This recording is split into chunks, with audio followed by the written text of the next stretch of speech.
Hey, everybody. Welcome back to Beacon House. This is a very special Beacon. This is probably the first time I've ever done a podcast where I didn't wear a black shirt.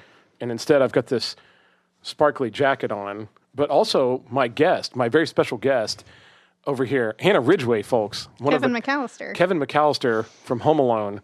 She's here on the podcast to spread holiday cheer, even. Would you say that you're going to spread? God, I hope so. Actually, given what we talked about, I don't know that it'll be too joyful, but it'll be funny at least, maybe. This is going to be one of the more unhinged Beacon House podcasts because we've got, first off, we have holiday gin. Cheers to you, gin and tonics here. And then, fucking whatever, Delightful. And then, I don't know how long the batteries in this jacket are going to last, so this flashing may go away. Anyway, Hannah, how the hell are you? You've been on in a little bit. What have you been up to? Oh, I've been great. Just, it's been a great year. Everything's awesome. The economy is great. Politics are awesome. Movies are totally not shit anymore. Folks, that's a little bit of what we call sarcasm around here. It's I don't know. This year has been a real fuckfest. I'm over it. I'm highly over it. Listen, we're so close. I'm sure next year is going to be totally different. Let's talk about it. Let's talk it back. Let's, as they say, let's run it back. What is some of the stuff? I know you particularly had. Do you want to go right into Stranger Things? I know you were really mad at Stranger Things. But here's the thing. I've been mad at Stranger Things for how many seasons are there now? 5. So for 4 seasons, I've been just generally unhappy. Well, and now, season 2 was okay. Tell our listeners a little bit about it, because a lot of listeners really enjoy Stranger Things, and they love it. I know. They hang on every word, and they never fell off all throughout the seasons as the plot changed and the characters aged. And well, first of all, let me just say, don't be a hater. Haters are embarrassing. I'm not a hater, because when I do it, I'm an intellectual, a critical thinker of culture. I could tell that about you. Yeah. So don't be a hater. And I don't, I would never tell anybody to not like something, but it is in my nature to point out things that people don't notice and then can't not notice, and then they get upset at me. So okay, give us a couple of those. So, would you call these inconsistencies, maybe, or sometimes it's inconsistencies. First of all, if you look at season 1 of Stranger Things versus season 5, they're completely different television shows. Aesthetically, they're completely different. It's also weird because I feel like season 1 feels like a very grounded, and even season 2 feels grounded in this actual 80s aesthetic. Right. By the end of, or by season 5, I just feel like I'm watching kids, current kids, pretend to be wearing 80s costumes, pretending to be in the 80s, and it's not the same. Or adults pretending to be kids. Yeah, grown-ass 30-year-old people trying to be teenagers. It's really wild. It's true. For me, man, the whole Stranger Things experience, I started out just like a lot of people did. I started out strong. I was really into the show. I thought the narrative was cool. It was original. Yeah. At the time, there wasn't. No, for sure. You love an original story. I love that, but I also love children in peril as a story trope. I love that. And I also love introductory horror, because I feel like we don't have much of that anymore, where it's horror that can be consumed by teenagers. Okay. Because most horror now is just so crazy that you would hope that a teenager wouldn't see it.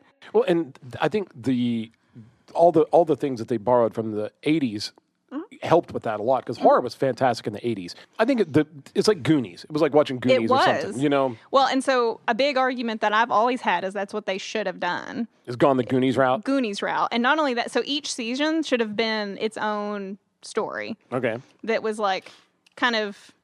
I mean, you can have a through line, I guess, but I feel like a different adventure each season with either the same kids or even different kids would have been way better than them trying. Because it's very clear to me when a show says, hey, here's our pitch. This is what we want to make a show about. And it gets picked up and they say, cool, you get 1 season. And then it's wildly successful and they're like, cool, where the fuck do we go from here? Right. And so then they have to just make something up, whereas a good show, we'll talk about Breaking Bad, for example, very famously an excellent television series. Right. They knew 5 seasons, and they knew how it was going to end. Yeah, yeah. And that's good because it makes it cohesive. So even when it's not like the best, it's still like, oh, okay, cool, we got there. We knew how we wanted this story to go. We weren't just making shit up every season and then making up shit to try to retcon everything by the end of it, where like none of it makes any sense because we've just completely decided that it was this guy the whole time.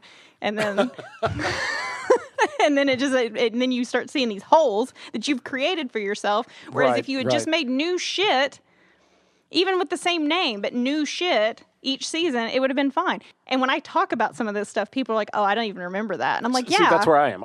I lost the narrative because it was spread out. Because it all looks the same. It looks the same, but it's also so spread out from one season to another. Well, there's that too. 2.5 years in between, and like all the kids age, and like there's just so much other stuff to pay attention to that like even when I was talking to you and you were pointing out some of the inconsistencies, I honestly almost couldn't remember. I was like, wait, did they really say that? Did they do that? Wait, is that how that guy got killed? Or you'd even mention a name of a character, and I would go, who the fuck was that? And it was the guy that was famous in like season 2, and I'm just like, man, I can't even keep up. It's been so stretched out. Now, here I will say this. When this airs, hopefully this is going to air on Christmas Day, God willing, but it'll be a Christmas miracle if it does. But when finger gun, but if it does, some people isn't the next episode going to come out Christmas Eve? Fuck if I know. Like, release. Don't be a coward. Release your shit. Like, I'm so angry. And I don't want you to hold back, Hannah. I want you to really tell us how you feel. But what I was going to say is there's a chance that when this airs, people will have seen the next one or the next 2 or whatever. Well, there's no saving it. Like, they've bungled it all to hell anyway. So, like, to me, I don't care what they do. There's no way they're going to make an ending where I'm going to be like, yeah, that makes everything okay that you've done. Like, no. Like, you've literally plot holed yourself. Like, you and I don't know what people think is going to happen. I think they want Eddie to come back, which let's talk about Eddie for a minute. Let's talk about Eddie. So, Eddie as a character is the most, like, bizarrely written character. I know people love that character, but let me say something. Okay. That actor is incredible. He's very good. And he's been in a lot of stuff, and I think he's really going to, like, do good things. I agree. He's great. And I think that's the only reason people like that character, because it's a weird character. He's, like, 20 years old. And he hangs out with like 14-year-olds. And I find that very odd. And he sells them drugs.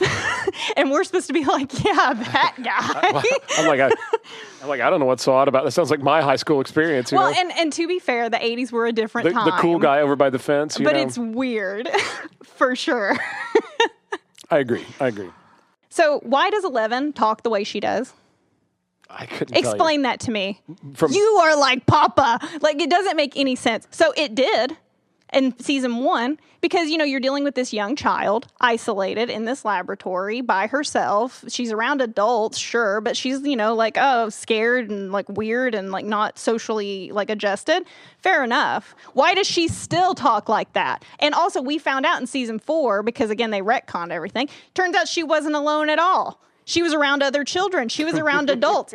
And not only that, she went to public high school in season 4. And she still talks like that. Like, I don't understand. Kids adjust. Like she worked at Taco Bell. Did no one send her to speech therapy? Like, what is this? Like, you talk to other people. You're not, like, foreign. Like, you're not, like, English isn't your second language. Like, it makes no sense. Well, I mean, I think probably the truth is, in season 1, somebody made a poor decision about her character, and then they realized, well, we can't go into it. They just had to live with it. So now she's talking like that in season 5, I argue that it was a normal decision that they made. The poor decision was that they didn't make her speak English better as the series went on. The other poor decision is to retcon the fact that she was socialized plenty. So there's really no reason for her to talk like that even in season 1. But you did that. You did that with season 4. Because season 4 messed up all kinds of shit. And it's like, okay, so why? So here's my question. Why? If Vecna was behind it, why? You got me. I don't know. Well, so he's the most poorly thought out like villain anyway, because his whole, and also I don't know if you know this. He got skinny, and everybody said Vecna was on like. Well, but here's the thing. Ozempic. So season 4, we're jumping all over the place. The premise of season 4, because we're going to ignore season 3 is weird too. Season 3 is the first season that felt off, right? Because like I said, season 1 and 2 felt like they were married. Season 3 was the one where they were like, let's really lean into remember the 80s. Fucking remember malls, stupid outfits. Like this is the 80s. But it felt like it was not even the same, like color grade. I don't know. It just got ugly. But season 3 is weird because it's just like a summer, it's almost like a little summer bridge. Yes. From season 2 to season 4. Yes. And nothing really happens, kind of. It's weird. So, but in season 4, we're going to work backwards. Because in season 4, we established that Vecna was behind everything. And we've established that he wants to kill teenagers to open gates.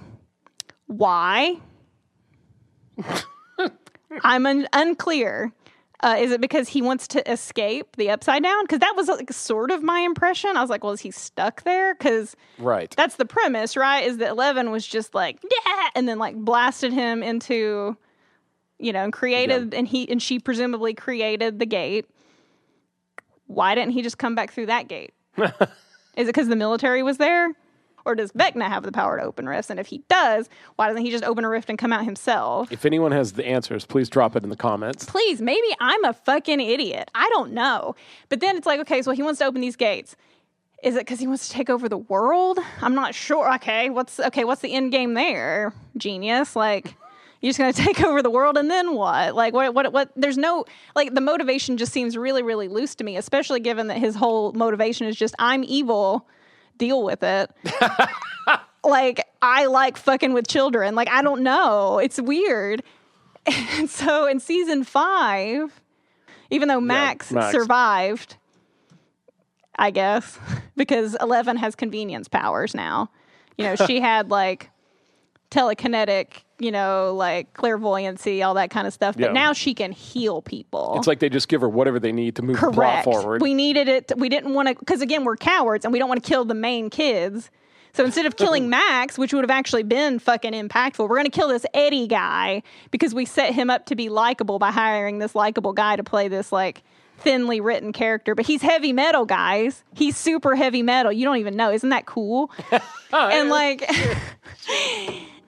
And so we kill him instead because who gives a shit? It worked a little bit on me. I was like, yeah, well, that's my argument is that like the character is weird, but that actor, kudos to him because that character would have been the worst if anybody else had done it. And now I'm thinking now that you mentioned that, I'm really thinking about some people that could have played him and it would have been terrible. Mm-hmm. So you're 100% right. Like the guy that portrayed him was added all the life to that character. Correct. Yeah, there was because like I mean, really, like what do we know about Eddie? He was selling drugs to a cheerleader. And also, listen, okay, speaking of which, speaking of shitting all over this character. So his arc makes zero sense to me. None. His arc. Let's talk about it. He says, I saw some crazy, scary shit. I'm in high school. It freaked me out and I ran. Oh no. I'm like, haven't these kids been running from shit like the whole time? Yeah. What's the main kid? What is it? Mike. Mm-hmm. Mike's mother gets fucking mauled to death and she's in the hospital, but she's alive. Are you kidding? Yeah. Like she was fucked up. Yeah. And what cracked me up too was Holly got flung around that room. She's totally fine. Yeah. Her dad gets like flung into a wall. He's in a coma. I'm like, make up your mind. Is this like in the... Are these things dangerous? Are they not? And not only that, like these things get shot at by like assault rifles and they barely feel it in season 1. Yeah. Meanwhile, Mike's mother is like fucking broken wine bottles shanking this thing. And I was like, I remember I was like, so are they? What do you mean? US What do you military mean? just really bad at aiming? Like what is happening? What do you mean? Right now? What do you mean? What do you mean? What do you mean? You're right. The wine bottle. And so then I was like, what's the point of any of this? And then I didn't even realize until I was like a few episodes in, because I got to admit, I kept getting bored. And listen, I've seen people be like, this is the best television that I've ever seen. I'm like, you are out of your damn mind. Like, I was so bored and I kept getting distracted. But it took me a while to realize that Hawkins just built a lab in the Upside Down now, or a base. Yeah, and they drive through the portals to get to it. Yeah. Okay. So it's just not, it's in season 1, the Upside Down was not heavy metal world with lightning and blue lights and all this crazy shit. It was a dark swamp. Like, it was dangerous to breathe there. I don't know if you remember that. Yeah. And also, why did Barb get killed? Yeah, remember and Barb? He was like, "Oh, my real motivation's kidnapping kids." I'm like, "Okay, so why'd you kill Barb? You wanted to like mouth rape the Will Byers, but not Barb. Like, poor Barb." But we needed her to die because in season 1 this wasn't the storyline. Yeah. But now we're retconning it, so I guess fuck Barb. I don't know. Well, let me ask you this, without going too far into it. What are your predictions for the ending? Well, she's getting back together with 7, because I guess she escaped. I think they forgot in season 4 that 11 was with what's-her-fuck in season 2. By far one of the worst, like up there with Hopper and Joyce in Russia. As far as one of the worst storylines was her Lost Boys. Like, I'm going to go to Chicago and hang out with my sister, who was also like Claire, had mental stuff. And like, I think they forgot about her in season 4 because they were like, what's his face? Vecna killed all the kids, and then 11 got upset and blasted him into a different dimension, right? Yeah. I think they forgot for a minute, and they were like, oh shit. We forgot about her being alive. And so now she's alive, spoilers, at the end of season 5. That was the stinger, and I knew it was coming. Right. Because they were like, we think that they got Vecna in the base. And I'm like, I don't think so. Because, how would that have happened? And then sure enough, it wasn't. And I was like, oh, God. And also, I kind of spoiled myself a little bit, too, because I did see that girl at the premiere. I saw premiere pictures, and I was like, oh, is that bitch from season 2? Like, gross. And so I was like kind of suspicious. But then at the end, he just fucking opens a portal and just walks out into the, what do you call it? The real world, like our dimension, whatever. Yeah. And I'm just like, so did he need gates? Or did he not need gates? Like, was he just... How about this? And this may, like I said, by the time this airs, some of this may have already happened. Aren't they going to do some on Christmas Eve, maybe?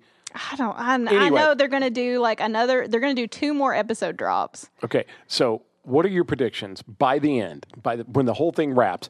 Who's going to be alive? Who's going to be dead of the original gang? You think 11's going to make it, or are they going to kill her off?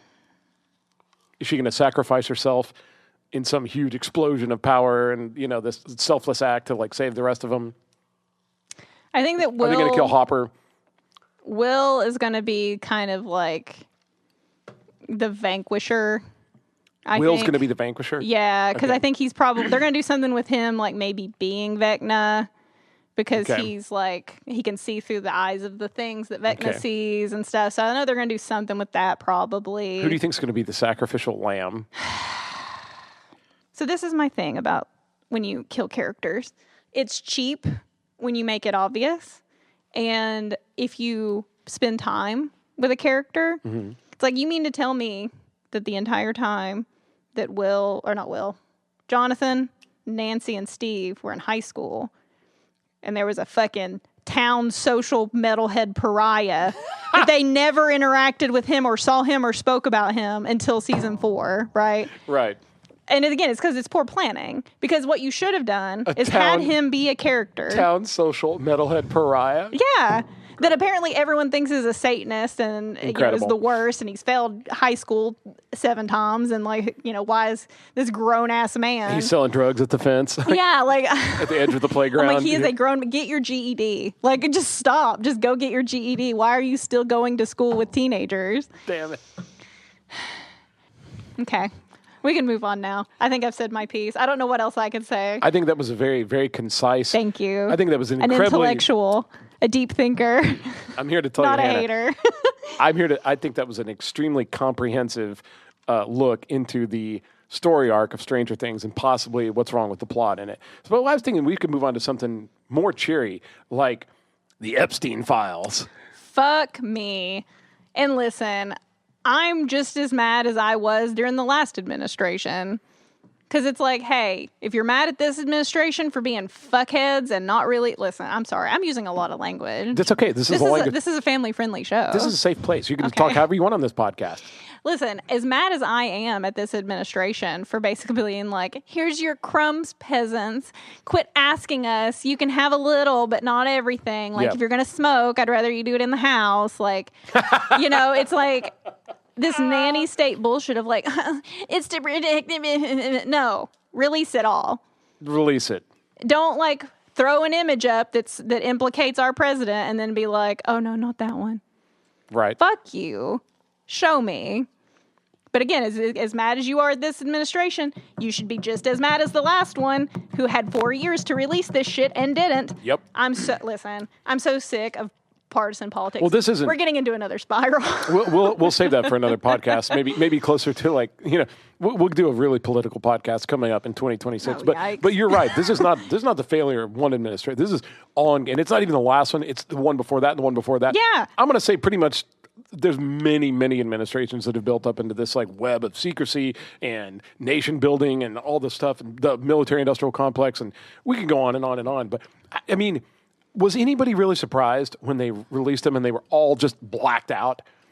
You know what I mean? Like, no. It was just... Well, because they kept going on and on and on about how they were going to release it, and then they did this big showboating of giving, like, influencers these empty binders and shit. Remember that? I was like, this is never happening. It was so... I knew then this is never going to happen. We're never going to know. But what's weird... But don't worry, he killed himself. They've leaked a bunch of creepy pictures, though. Have you seen some of the photos that have come out?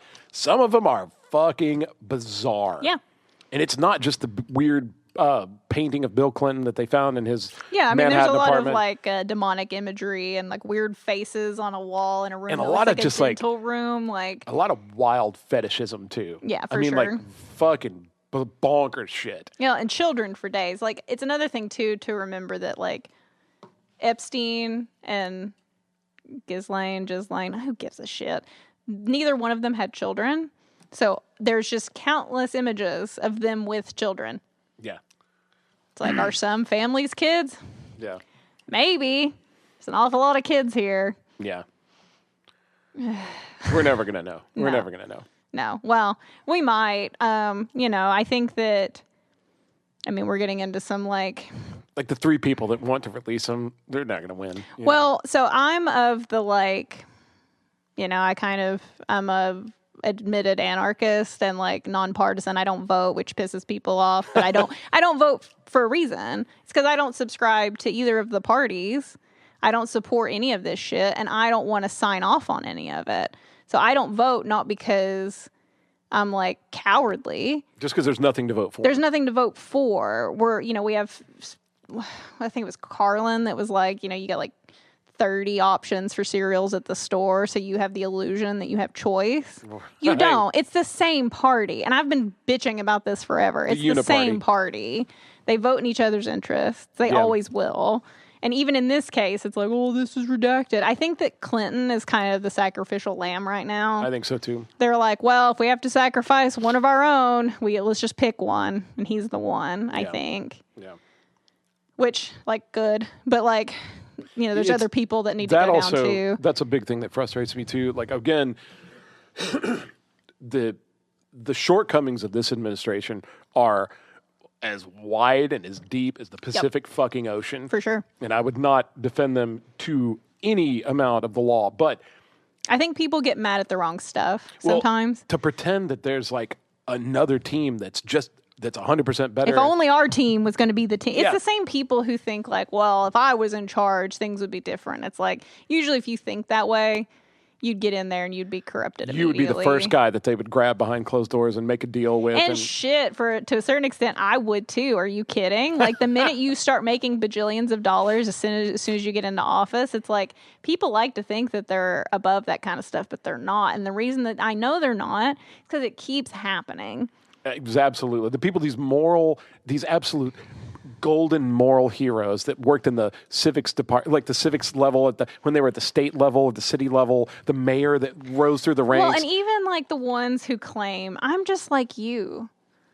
And it's like, yeah, it's a distraction so that you won't get mad at the shit you should be mad stuff about. That's really happening. It's like, do you ever think doors. that he like plays in to the fact that this is the reaction you'll chase have? this. You'll chase this all over. He'll go in public and do something stupid and asinine, which I don't like either. For the record, well, they all do it too. It's not just him. It's just that like this is the current administration, so it's the easiest. The point that I dislike the surface level stuff is when I know like kids are watching this, and I feel like even if you're one of these people, hopefully God, there's nobody left that actually believes what they see on TV is real. But if you're one of these people that thinks it's really what you see is happening, and that like that calm, mild-mannered, well-spoken Harvard grad that you used to watch on TV is the good guy and never did anything wrong and didn't create a million drone strikes and kill children and like deport more people. Like if you really don't believe any of that, but you think that just because he was polite on TV, I feel sorry for you. But to that point, on one level, I agree with you.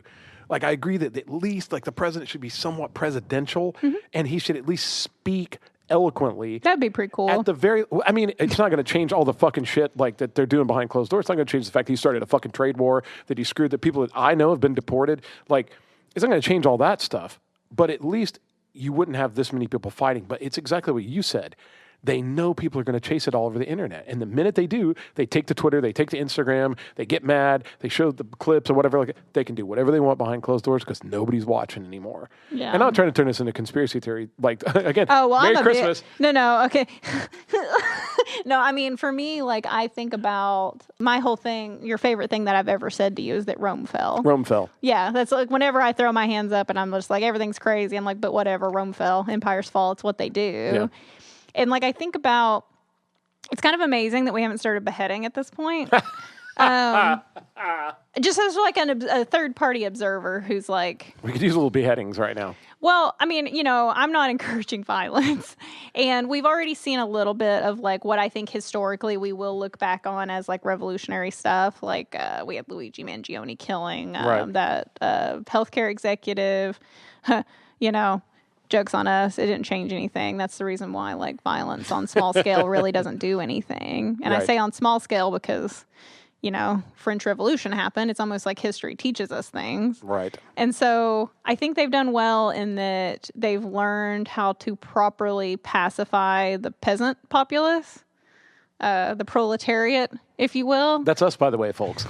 We're the peasants. And I think it's this. This stuff right here. This is the pacifier. This thing.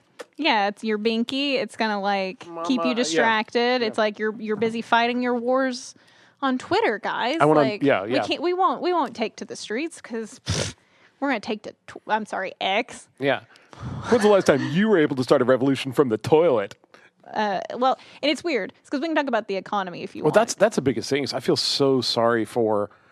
Like we've been around long enough and been screwed enough times to see we can tell where there's smoke, there's fire. But the people that are just now coming up and having access to all this information, I feel so bad for them because they don't necessarily know they're getting fucked. They think there's a good guy and a bad guy, and they're in that system. And like the future they have to look forward to is going to be real. I will say this. I told somebody this the other day. We were talking about the horrors of AI and the potential universal basic income and how everything's going to change with technology and we're getting faster and faster and faster.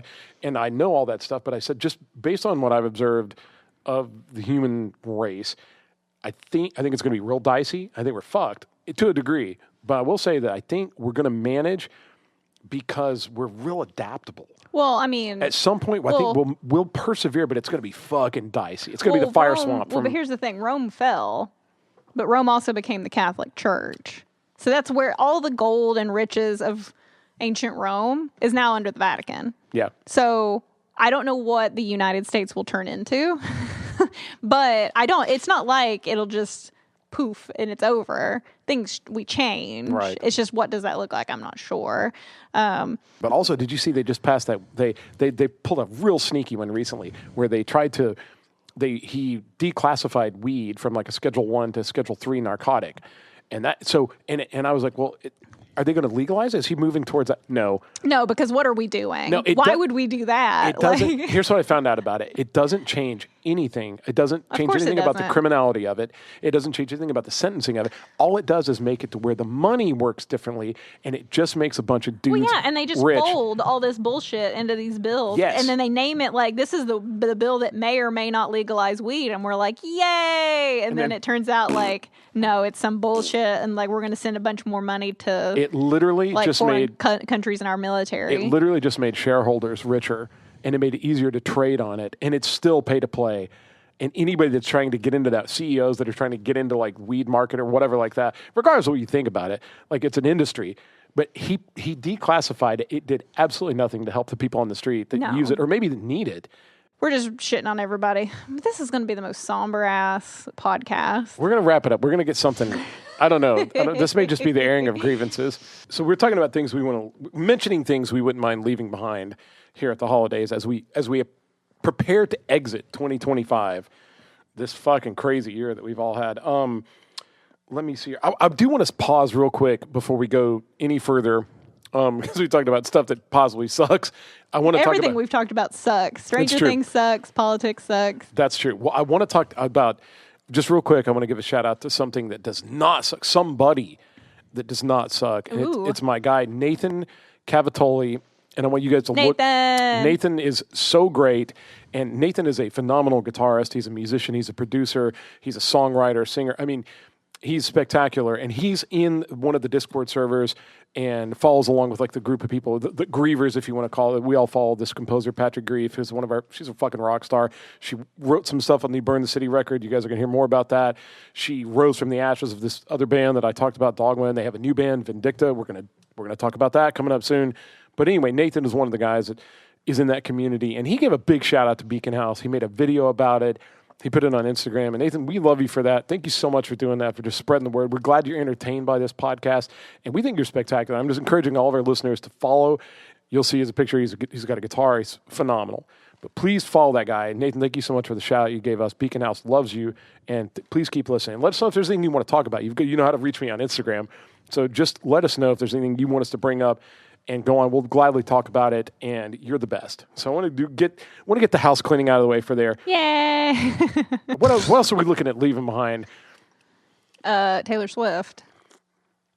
Yeah, it seems like she didn't have a very good year. She sucks. Like, I'm at a point. Oh, shit. Listen, I'm at a point. Shots fired. I know all the Swifties come for you with this episode of the podcast. Listen, I went through a phase where I was I was into her. I was super behind her. This is not a commentary on her body of work overall. It is a commentary on her as a person and her last album because both she and her last album suck.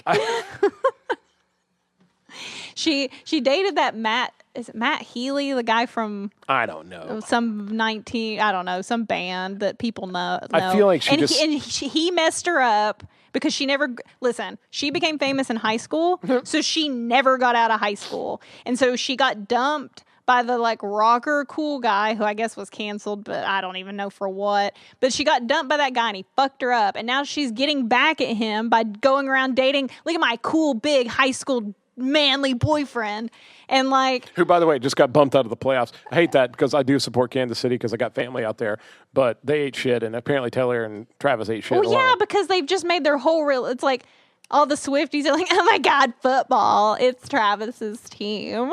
Who cares? Like, it genuinely baffles me. And then she dropped a fat just shit with that last album, and it was so funny because she was like, these are the songs about my man, and I saw pee-pee for the first time, and people were like, did he help you write this album? Like, it was the most. She was like, this girl I know, she did coke, and I'm like, are you 5? Like, who gives a shit? God. Oh man. Not to mention, and that's just the music and just her being generally shitty. Let's not talk about the fact that she takes 20-minute plane rides in her private jet, and I have to drink out of fucking paper straws while she just fucking blasts around across the stadium in her damn plane. She also is just like one of the most insanely like selfish, like self like aggrandizing, like She was in an interview recently where she was talking about how the artists she admires are not the ones who have like longevity as far as like the timelessness of their music. She was talking about how much she appreciates the people who've made money the longest. I'm like, you're a billionaire. Why don't you retire? Does that ever occur to any of these people ever? Like, fucking go into the woods with your money, live it up, like take like 5 years, have some kids, write an album about like that whole experience. Like, what is the point? I did hear, and I will say I've not listened to the new album. I think I heard one song performed, but I heard it really ate shit bad online. Like it's so bad. Everybody expected it to just like she was kind of at a point where she was so like beloved by so many people. Well, I used to give her credit. Yeah. As a poet. I was like, well, you know, lyrically, it's wasted on pop music, but it's easily digestible and it makes her tons of money. So who am I, you know? But like, I always thought lyrically, she had some songs where I was like, oh, that's beautiful. Like she has like, if you break down, I read a lot of poetry, and if you just take her songs at face value with no music, and just read them, right? Like I'm like, okay, she has some stuff that works really nice. Like it's wasted on pop music, but cool, neat. That's cool. And then there was like some genre bending she did. I wanted her to have a pop punk album more than I could stand it. Right. But like I used to give her some flowers. I'm like, people shit on her because she can't sing, because she really can't. Like her lyrical range is very poor. But like it doesn't have to be great because she's a pop singer. Right. So like I used to give her some flowers for that. But this album, it literally feels like getting back at my haters. Look at my big jock boyfriend. Like, I've seen a wiener. I'm edgy now. Like, it's so weird. And she was like, I had to explain Hamlet to my dumb football player boyfriend, and he didn't get it. And I was like, after listening to Ophelia, I'm like, I don't think you read Hamlet. Holy shit. And on that same note, Sleep Token. Fuck Sleep Token. I am so tired of Sleep Token.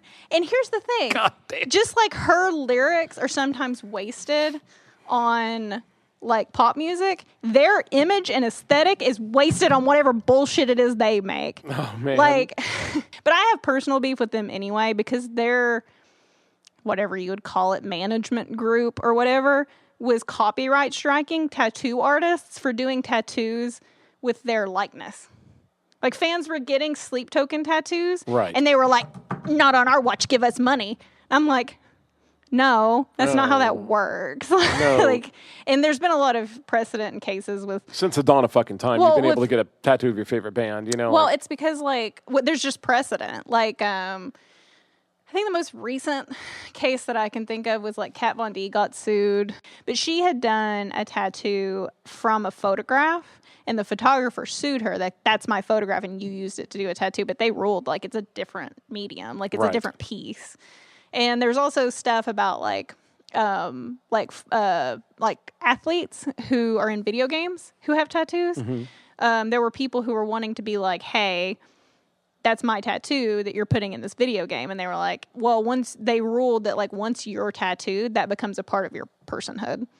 So like it becomes a part of you. So it's part of your likeness, even though it's someone's art. It's weird stuff. But like to just be like, oh, you can't use my face. I'm like, you hide your face anyway. Who gives a shit? Yeah. And they're so.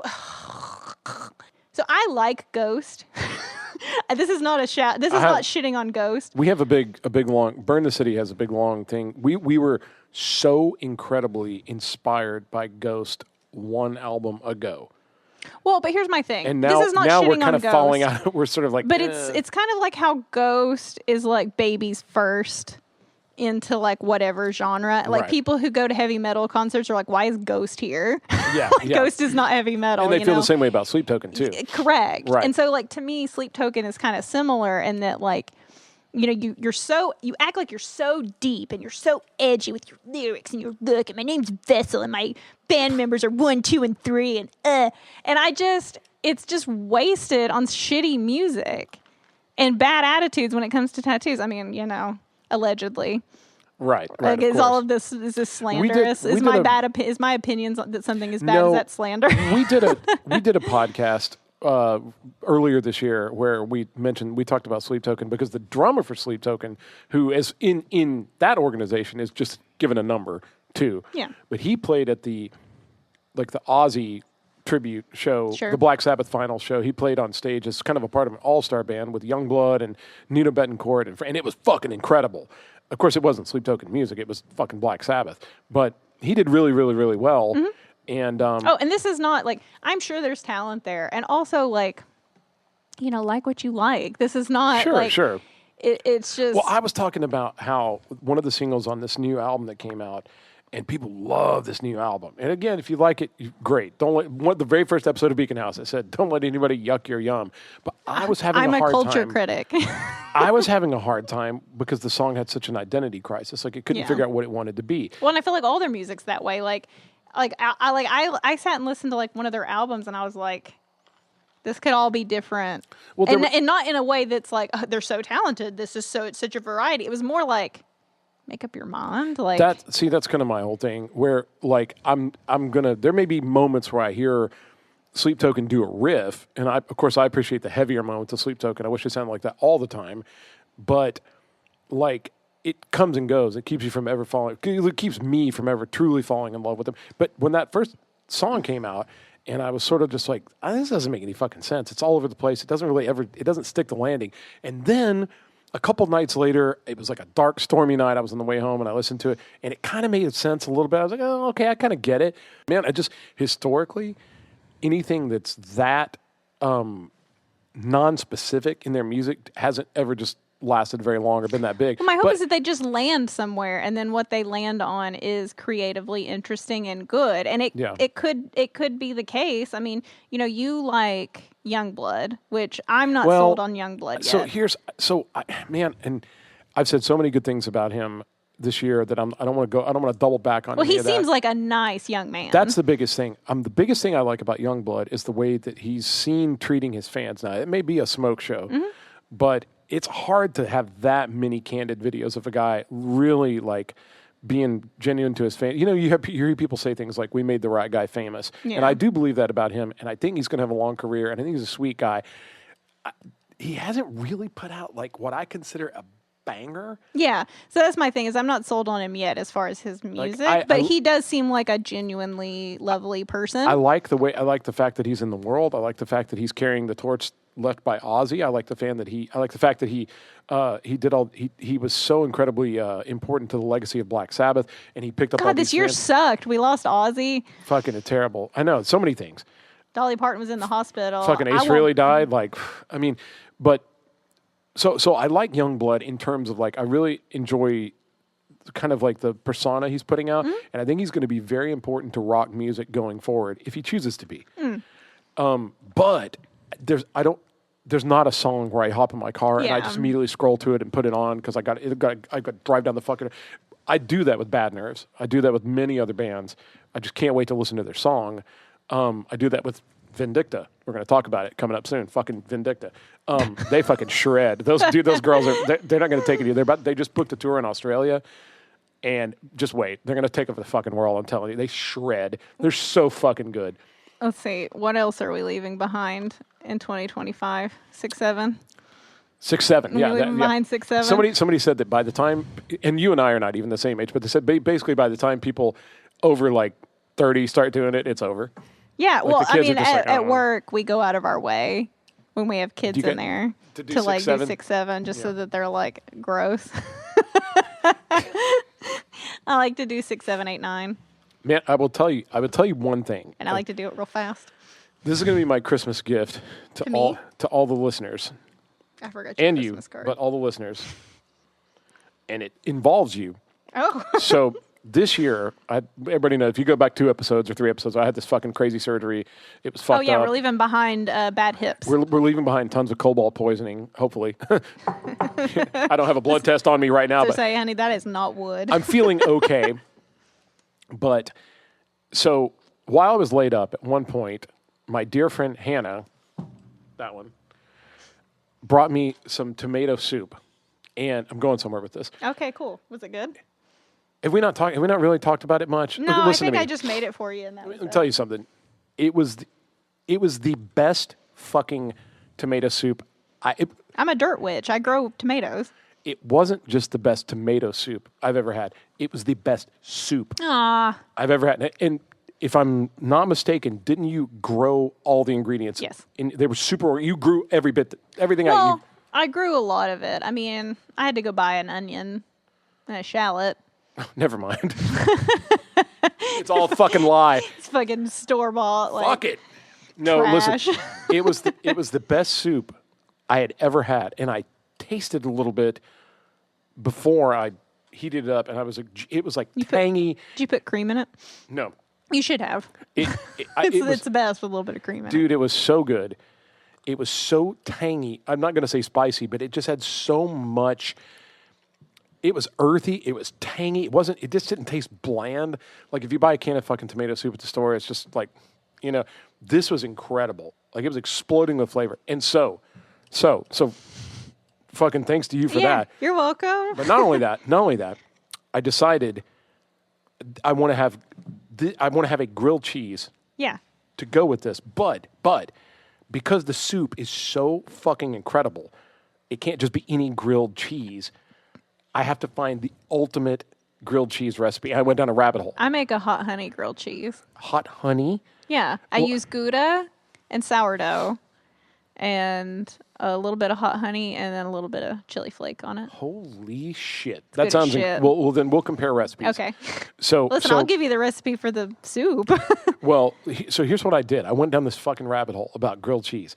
And I was like, I've got to know. I have to know. And I probably did 3 or 4 Instacart orders with various things. I mean, I consulted AI. We talked about what not to do. A lot of grilled cheese recipes, they say, put a little mayonnaise.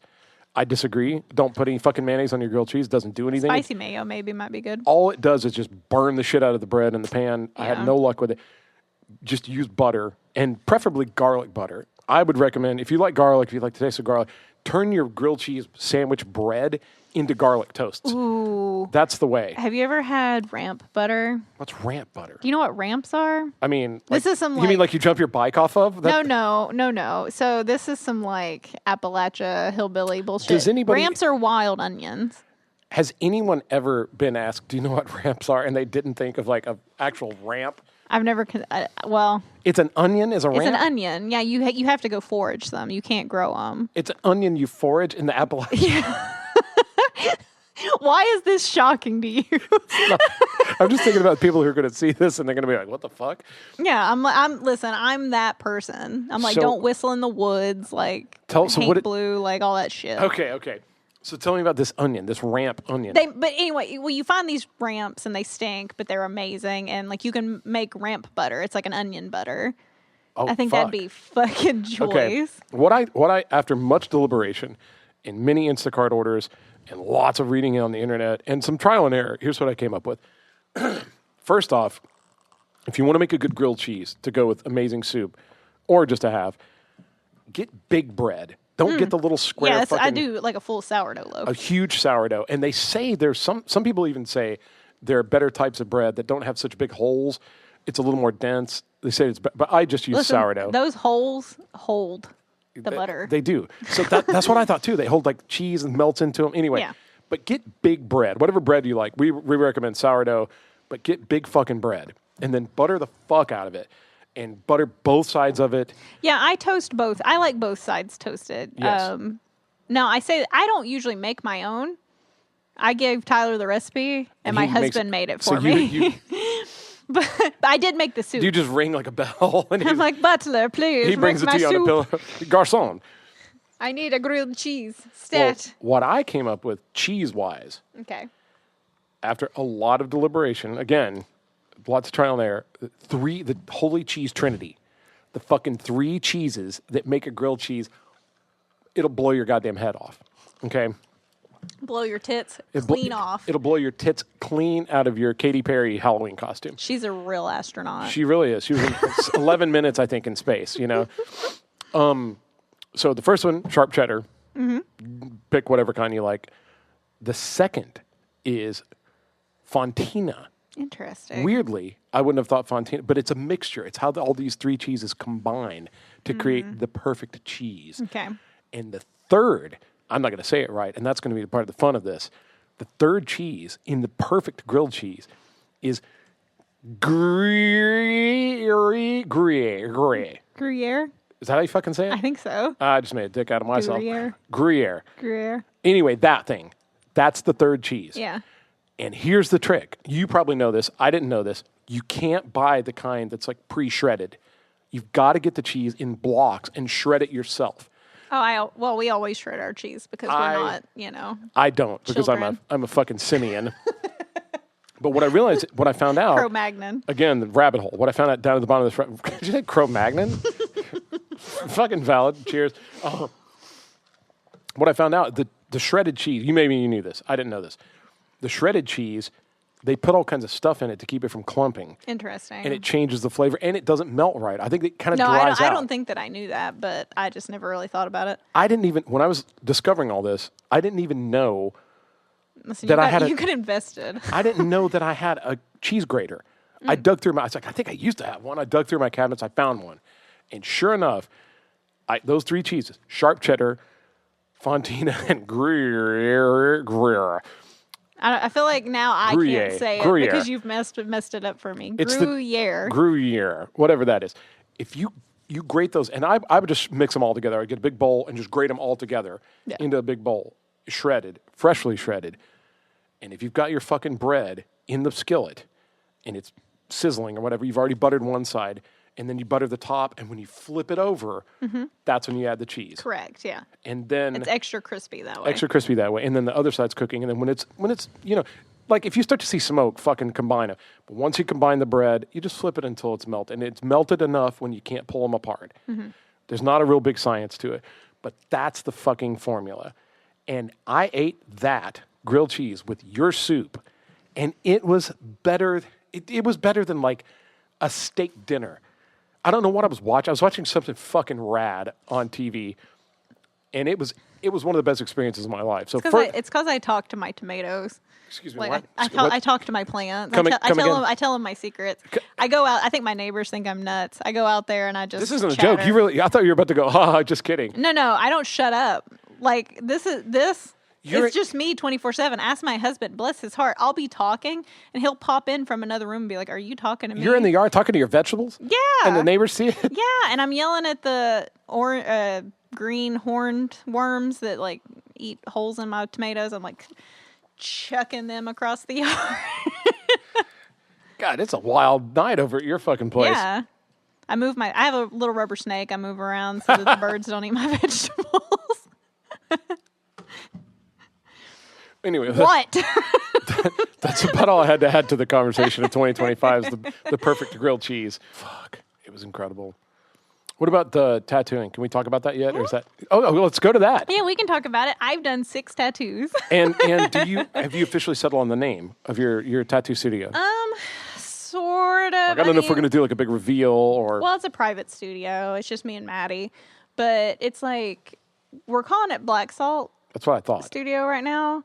And I have an endless supply. I mean, I have some real ones in my life who are willing to let me fuck them up. I mean, for real. Like, it's really wonderful.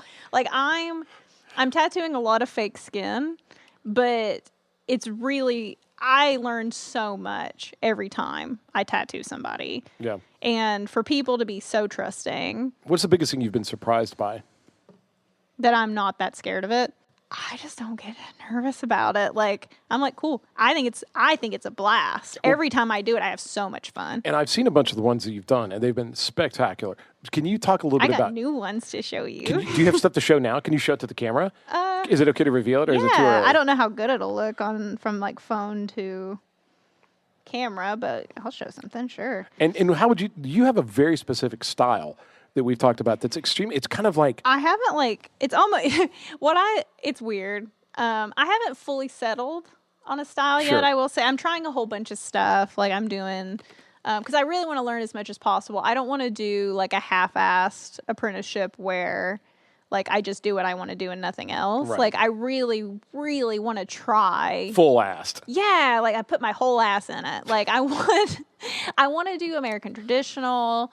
I've done some American traditional designs specifically to see if I can. And, you know, Maddie really wants me to do American traditional too, because he's like, he explained how the line work is so, it has to be so clean. Right. Because it's big, bold lines. So you're going to see all the shit. So if you can do really well at American traditional, it's going to help you improve in all. And I mean, kinds. I'll go ahead and make a statement so that you don't have to. Hannah is a fucking fabulous artist already in her own right. She's done tons of incredible art, but like, I really, really feel like when you decide to like unleash this upon the public, and I know I'm friends with a lot of tattoo artists in Knoxville, and I think they're spectacular, and they all have a little something different that they do. And of course, there's plenty of success to go around. Rising tides raise all ships. It's not a competition, but I really, really believe that when you like, really start firing on all cylinders, you're easily going to hang with anybody in town, and probably a lot of other towns too. Like, I think it's going to be something really, really special just because you've got this real specific, you just got a fucking incredible eye for detail and art. That just the things you come up with are cool. I think that like, I have this weird... I've shown it to people that I didn't know at coffee shops. Like, put it that way. Like there've been people where a girl like just had a fresh tattoo, and I go, oh, let me take a look at that. And it was something kind of like creepy cozy, and I was like, oh, dude, let me pull my friend's like stuff up here. You got to look at what she does. And it was like the house with like bird feet. Oh yeah, my Baba Yaga houses. Exactly. And she was blown away by it. And I was just like, and I didn't even know this. I can't tell you her name now. I went to art school, and when you're in art school, a lot of it is, I think it's something you're kind of fighting a lot as an art student because you're used to just doing whatever the fuck you want all the time. And then you enter art school and you're like, I don't want to have to sit here and draw your stupid still life. I just want to draw what I want to draw. Yeah. It's like, well, I should just be able to draw whatever still life I want to draw. I don't want to have to draw this dumb pot or whatever. And it's like, in the moment, you don't, at least if you're petulant like I was and stubborn and obstinate and everything else, like That's big of you to take that on the net. I go through these phases where I'm like, yeah, silliness is my brand and it's fun and who cares? Of course. But then like I see some of these artists who make this incredible, gorgeous, like that hurts my teeth. It's so beautiful. And I'm like, that's what I want to do. But then I'm like, but what I have, even though I admire that, and even though that's what I would want on my body. Right. Is that who I want to be as an artist? I don't know. That's what every artist has to ask themselves at every turn. Yeah. Is to figure out what you're the best at. It's the same in music too. Like there's so much music where like I admire it, and I go and I could play it. I could teach myself to play. I could learn to play it. I could adapt to it. It just isn't germane to like it's not what naturally comes out of me, and you have to kind of stay in your lane. Right. I'm reading a book right now about the Maori culture with like their tattooing and like and even like books on like old school tattoo culture, like before they wore gloves, like crazy stuff. Yeah. And I'm just gobbling it up and just doing my best. Well, and I can tell anybody listening to this, or anybody who's already knows you that's listening to this, I can reaffirm, like you're definitely not the kind of person to go in cold. Like Hannah Ridgeway is going to show up and she's going to fucking know everything there is to know about the history of this art. She's going to know about like all the dimensions of it, all the dynamics of it. She's going to know every single piece of like where it zigged and zagged and how it's changed over time. And like you're just that kind of person. You absorb and process information that way. And I admire that too. And there's a few things I'm like that with, not everything, but the music I get very like that with music, with instrumentation and music technology and stuff.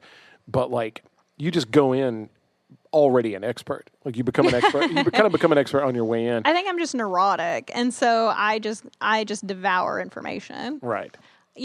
We can argue semantics around gatekeeping or semantics around like, people diluting the culture. Because I get that argument. Like I understand how it must feel to see people come out of art school, think they know everything, teach themselves, like make mistakes and just, but I think that there's a lot of gray area, and I think that people, it's just like anything. It's like there's a lot of polarizing opinions on how things should be. Sure. And there's a lot of things like that too. And there's tons of gatekeeping in the music industry too. And again, man, at the end of the day, you have to just, I think if you really, really care about the art, then you don't necessarily want to keep it secret. You may have an inclination like that, but you go back to the rising tides raise all ships, and it's just better to encourage. I think as an artist of whatever kind, whether you're a musician or you're a graphic designer or you're a tattoo artist or whatever, a painter, a fucking, a TV producer, whoever, at some point sharing the art, mentoring people, inviting more people into the culture, it does something to you as an artist. It it expands your horizons by having to share it, in a responsible way. Like if you become a good mentor, a good teacher, that makes you a better artist very, very easily in the long run. It's just weird to kind of know. And again, I understand that inclination too, but I think ultimately at the end of the day, the gatekeepers are the ones who fail. And people still pick it up anyway, but they're going to pick it up from somebody else. Well, and I think that maybe their stories never totally get told, Yeah, I think maybe there's insecurity there as well. But I hesitate to be like, it's just full insecurity. I just genuinely think people really love something and they think that there is a right way to do things. And I would argue there is as well. Like, there's a standard path. It's sort of like education. I rail against higher education. College sucks. I think this college structure is bullshit. And this is somebody who loves academia. Right. I love learning, and I loved so many of my college classes, but I think the way that we structure society around college is wrong because not everybody learns the same. Well, a lot of people these days they tell you that institutions of higher learning, like colleges, are about anything but actually learning. After art school, I did nothing. I mean, I just stopped. Because, I went from drawing every single day or photographing every day or sculpting, whatever, art school, you do a bunch of shit. And being creative, a creative person every single day. Yeah. To being done with school and being so burnt out and hating artists and hating art school and hating the idea of because every artist who went to art school then goes to graduate school where they spend more money for a graduate degree which they do nothing with. My husband aside, he's a graphic designer. He has a job. We are getting pretty long here, so let's wrap this. This will be the Christmas episode. Let's wrap it up. Christmas spectacular. The spectacular. Let's wrap it up. We haven't even talked about stuff we like. Let's end it on maybe a positive note. Let's do this. You give our listeners your top 3 Christmas movie recommendations in no particular order. They don't have to be ranked best to worst. Just three Christmas movies you might want to check out this season, and I'll figure out the same too. So my favorite Christmas movie is The Holdovers.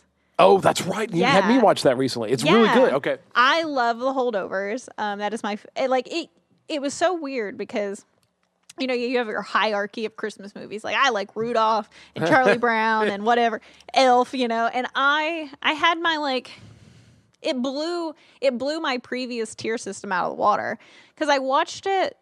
So the first time I watched it, I was like, this movie's really fucking good. Right. And then last Christmas, I watched it again 3 times. It is really, really good. And I was like, I love The Holdovers. That is my favorite Christmas movie. It's so good. We've already watched it once this year. We're going to watch it again. That's awesome. I love it. And so that I do recommend The Holdovers if nobody's watched it. It's very of course, my husband and I are very mid-century. We love that aesthetic. Yeah. And so it's, mid-century. It is very stylized. It's very specific. It's also very academia aesthetic because it's a private school and it's very Ivy League kind of private high school kind of stuff. And it's just such a great, it's very silly and the jokes are super funny. It's very dry. Yeah. But it's also very heartfelt and I love it. It's my favorite Christmas movie of all time, which is crazy to say for a newer movie anyway. So The Holdovers, very high on Hannah's list. And then this is not Christmas themed. However, it's incredible and I recommend it. It is a show. Okay. Pluribus. Oh, and that's the Breaking Bad creator. Yes. Okay. So Vince Gilligan. Okay. And I've been hearing a lot of, you've told me about it, and then people I work with have told me about it. So if you can go in blind, I recommend it. It's on Apple TV. If you're wanting a show and you haven't heard about Pluribus, just start watching it. Don't look at any trailers or nothing. Just go in blind. It's not a Christmas show, but it's Christmas. It's not. But it's currently running. But it's currently running. And it's Christmas so time. And what's great is if you haven't started watching it already, the last episode is coming out tomorrow. So you can just binge watch it. You don't have to suffer like I have, where I've had to watch it an episode every week, and then just be like, what's going on? Yeah. So you can just binge watch it. I wish that I could have binge watched it.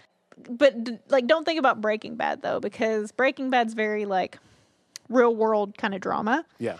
Whereas like Pluribus is more like sci-fi. Yeah. It's very interesting. Oh, that's very cool. Okay. But those are my 2 recs. I don't have a third, I don't think. You don't have a third. Okay. There's been nothing but bullshit this year. What about like a classic Christmas movie? Do you have a classic favorite of the normal ones that everybody talks about? I fucking love, like, I'm not religious. Mm-hmm.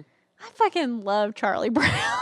You know what it is? My brother's name is Charlie.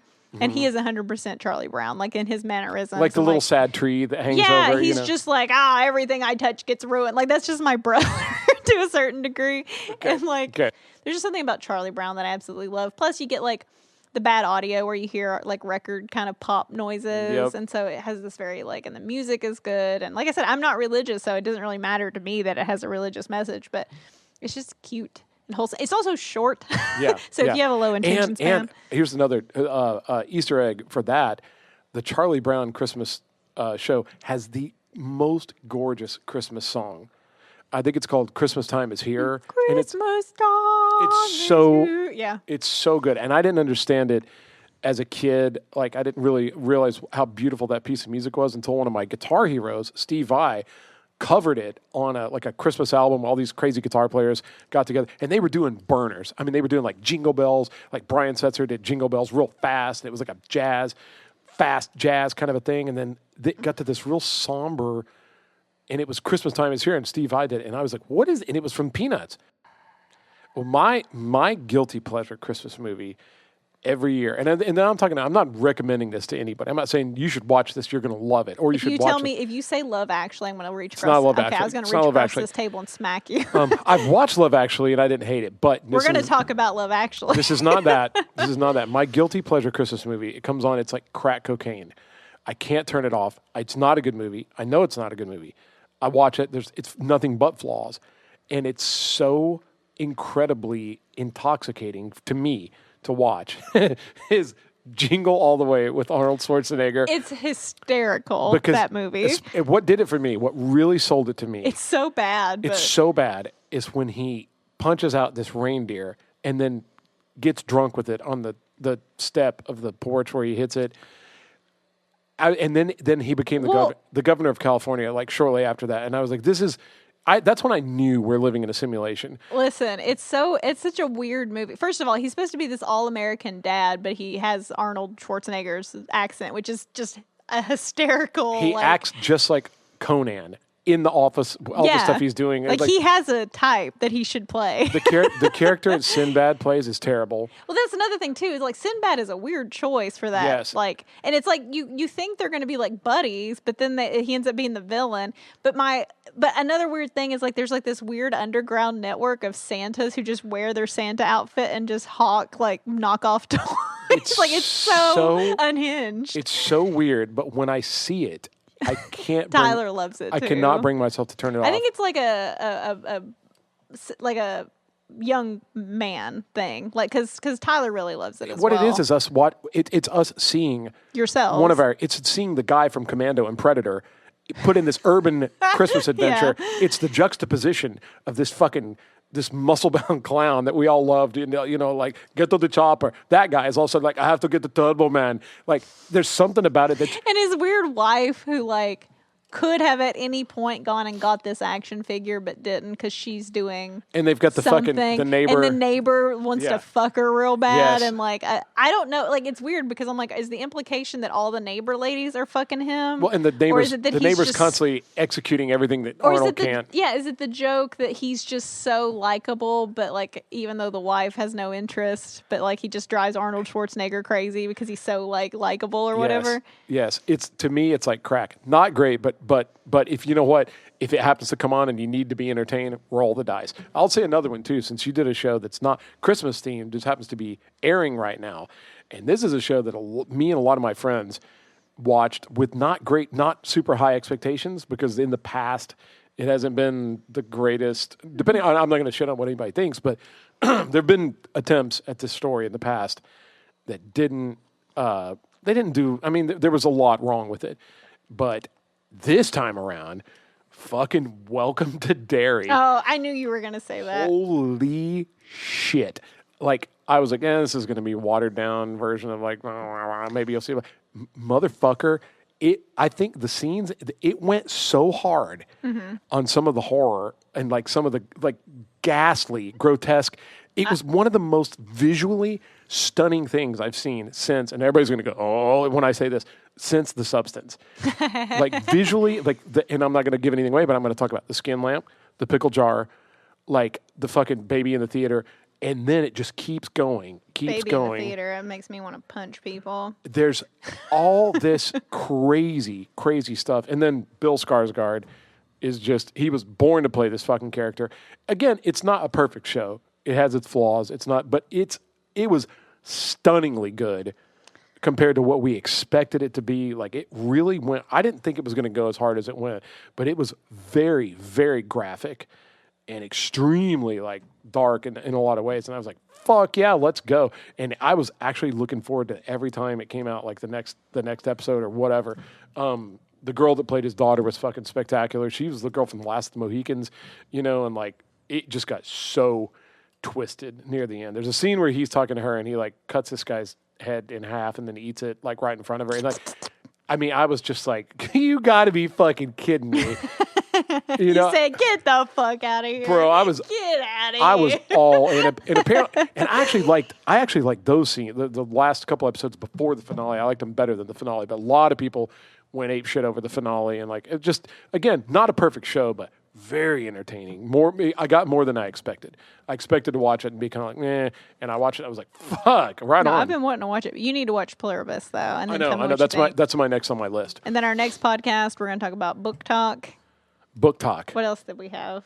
Book talk is you have a lot to say about book talk. It's more like I have a lot to say about like, I'm like, girls are reading porn in public and it's funny.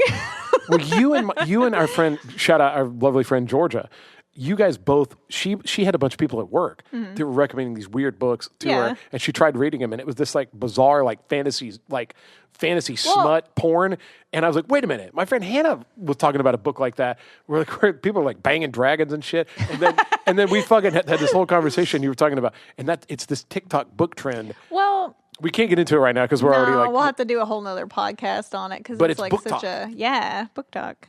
Well, book talk is just like the TikTok community around this, like, it's porn. Like, don't get me wrong. Like, do I think it's the same as man porn? No. Is it dragon? No. Porn? I just mean, like, there's a big difference, Who's banging it? Who's banging in it? Dragons are banging. That's People right. are banging dragons. That's right. Is there a Minotaur? It's my dirty girl books. Yeah, it's like something like Milking Farm. It's about, like, jerking off Minotaurs. Love it. Oh, in that case. Yeah. Oh, never mind. I'm in. Sold. Listen, I told you about the other one and you were interested. I break things down in a way that's funny. You don't say. You said not me. Milking Farm. Yeah, it's what it's called. All right, motherfucker. Listen, I'm not making this That's up. it. That's it then from Beacon House for Christmas. Just know that coming up in 2026, we're going to do an episode about book talk, and we're going to talk about Milking Farm. We should do it for Valentine's Day. Do you want to fucking do it? Let's talk about porn and like dirty girl books. Book talk. And book talk. On Valentine's. Yeah. Valentine's and we'll episode. talk about Morning Glory Milking Farm. It's the one. It's the one. Merry fucking Christmas. Merry Christmas.